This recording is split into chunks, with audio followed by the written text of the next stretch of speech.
पण कसं आहे, प्रत्येक गोष्टीला मर्यादा आहेत, प्रत्येक गोष्टीला जे काही बंधन आहेत त्या बंधनामध्ये राहून आपल्याला सर्व काही करायचे. जसं आम्ही संसाराच्या बंधनामध्ये अडकलेले आहोत. संसाराच्या बंधनात अडकल्याने आम्ही सांसारिक दायित्व आम्हाला पार पाडायचे आहेत. पण ते दायित्व पार पडत असताना धर्माचं पण आम्हाला रक्षण करायचं. त्यासाठी आपल्याला या ठिकाणी जे काही मार्गदर्शन मिळत असतं ते मार्गदर्शन घ्यावं लागतं.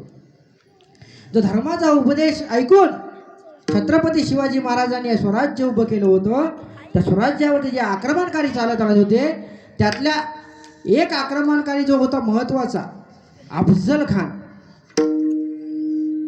त्या अफजल खानाच्या वधाचा एक पोवाडा आपण या ठिकाणी घेऊत. का?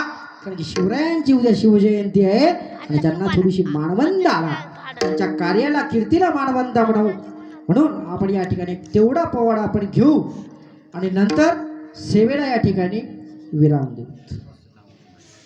का? उद्या छत्रपती शिवाजी महाराजांची जयंती आहे आपल्या महाराष्ट्रामध्ये, आपण सर्वजण साजरी करणार आहोत. आणि जयंती साजरी करत असताना एक फक्त विनंती आहे, हेच छत्रपती शिवरायच नाही तर सर्व महान विभूती जे आहेत त्यांचे फोटो डोक्यावर घेऊन नाचण्यापेक्षा त्यांचे विचार आपल्या डोक्यात घेऊन नाचावे लागल, तरच आपला धर्म आणि संस्कृती टिकेल. फोटो डोक्यावर घेऊन नाचल्याने आमचा धर्म टिकणार नाही, तर आमच्या धर्माचे विचार आम्हाला डोक्यात घेऊन चालावं लागेल.